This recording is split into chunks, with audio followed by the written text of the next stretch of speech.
फलोदी जिले की जैसे जैसे आबादी बढ़ने लगी है, ऐसे में शहर हो या ग्रामीण क्षेत्र, रास्ते की समस्या लगातार लोगों को परेशान करने लगी है। ऐसे में पीड़ित और खासतौर से रास्ता खुलवाने की मांग करने वाले संबंधित विभागीय अधिकारियों के पास अपनी गुहार लगाने जाते हैं, लेकिन समस्या का समाधान नहीं देखा जाता। ऐसे ही कटान रास्ता खुलवाने की मांग को लेकर जिला कलेक्टर फलोदी को ज्ञापन सौंपा गया है और ये ज्ञापन उग्रास से खारा के बीच सेटलमेंट के दौरान कटान रास्ते पर प्रभावशाली लोगों द्वारा अतिक्रमण करने का आरोप लगाया गया है। उग्रास ग्रामीणों ने बड़ी संख्या में एकत्रित होकर यहां जिला कलेक्टर को ज्ञापन सौंपा। फलोदी जिले के उग्रास ग्रामीणों ने जिला कलेक्टर को ज्ञापन सौंप सेटलमेंट में चिन्हित कटान रास्ते पर रसूखदार लोगों के अतिक्रमण हटाकर रास्ता खुलवाने व हल्का पटवारी तहसीलदार द्वारा कार्रवाई नहीं करने को लेकर रास्ते के अभाव में परेशान परिवारों ने राहत प्रदान करने की मांग की है। ज्ञापन में बताया गया है कि रास्ता खुलवाने की मांग को लेकर हल्का पटवारी व तहसीलदार की लिखित शिकायत देने के बाद भी अधिकारी किसी भी तरह की कोई कार्रवाई नहीं कर रहे। साथ ही मामले का समाधान करने की बजाय उल्टा ये अधिकारी इन पीड़ित परिवारों पर ही कार्रवाई करने की धमकी दे डालते हैं। ऐसे में न्याय करने वाले ही जब डराने धमकाने लगे तो ग्रामीण परिवेश में निवास करने वाले अब किसके पास अपनी फरियाद लेकर जाएंगे। मेरा नाम बसनाराम बिश्नोई, ग्राम पंचायत उग्रास। ये तो हमारा सेटलमेंट का कोई रास्ता है, सरकारी कटान ग्राम पंचायत उग्रास से खारा तक 7 किलोमीटर लंबा है और 2016 से हम प्रशासन के चक्कर लगा रहे हैं, हमारा रास्ता नहीं खोला जा रहा है।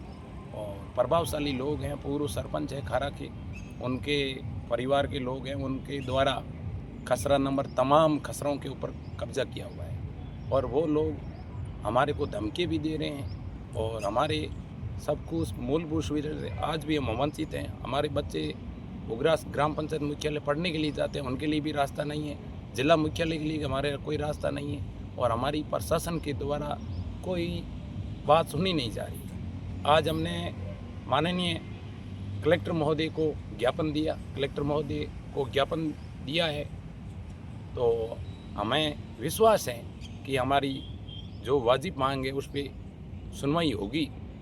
परंतु आप मीडिया के माध्यम से हम यही बताना चाह रहे हैं कि हमारी जो ये वाजिब मांग है उस पर अमल नहीं हो रहा है। अधिकारी हमें धमका रहे हैं। कौन से अधिकारी?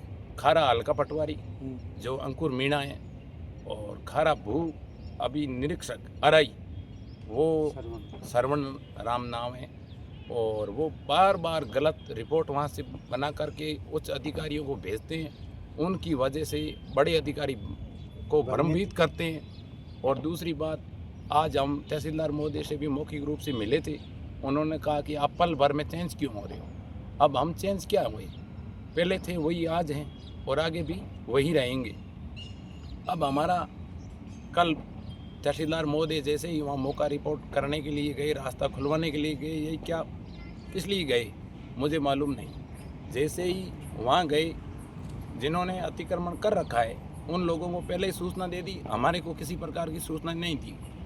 और जैसे ही हम पहुँचे वहाँ तो तहसीलदार जी कह रहे हैं कि ज़्यादा करोगे तो हम आपको अरेस्ट करवा लेंगे और प्लस भी आप लेके आओ, क्योंकि जगह जगह तारबंदी कर रखी है और जगह जगह अतिक्रमण है, आप नहीं लाओगे तो हम क्यों लाएंगे। उसके बाद में जैसे ही हम जो परिवादी हैं ये गोवर्धन राम जी जैसे ही वहाँ मिले तो तहसीलदार जी जैसे रवाना हुआ तो जो अतिक्रमण कर रखा है प्रभावशाली लोगों ने इनके ऊपर जानलेवा हमला कर दिया और जैसे कि तैसे बचाव करके और रात जैसी तैसी निकाली। और आज हम उपखंड अधिकारी महोदय के कार्यालय गए, उपखंड अधिकारी महोदय छुट्टी पे हैं, तहसीलदार महोदय से मिले, उन्होंने संतोषजनक जवाब नहीं दिया। आज हम कलेक्टर साहब के द्वार में आए हैं और मीडिया के माध्यम से हाथ जोड़ के निवेदन है कि हमारा न्याय करो। आप जो इन पे हमला हुआ वो तहसीलदार के अंगे सामने नहीं, तहसीलदार वहाँ से निकल गए थे, उसके बाद जैसे ही निकले और तुरंत इनके ऊपर जानलेवा हमला हुआ। एक समय ऐसा था जब ग्रामीण परिवेश में निवास करने वाली महिलाएं अपने खेतों में और अपने घरों में काम करने में व्यस्त रहती थी। वे कभी भी पुलिस और प्रशासनिक चौखट पर आना पसंद नहीं करती थी और ना ही वे आती थी। लेकिन अब समस्याएं जो है वो सर चढ़कर बोलने लगी है। ऐसे में इन महिलाओं को अब अपने खेतों खलिहानों से निकलकर अपनी समस्या के समाधान को लेकर पुलिस प्रशासनिक अधिकारियों के चौखट पर चक्कर लगाना पड़ रहा है, जो बेहद ही दुर्भाग्यपूर्ण है।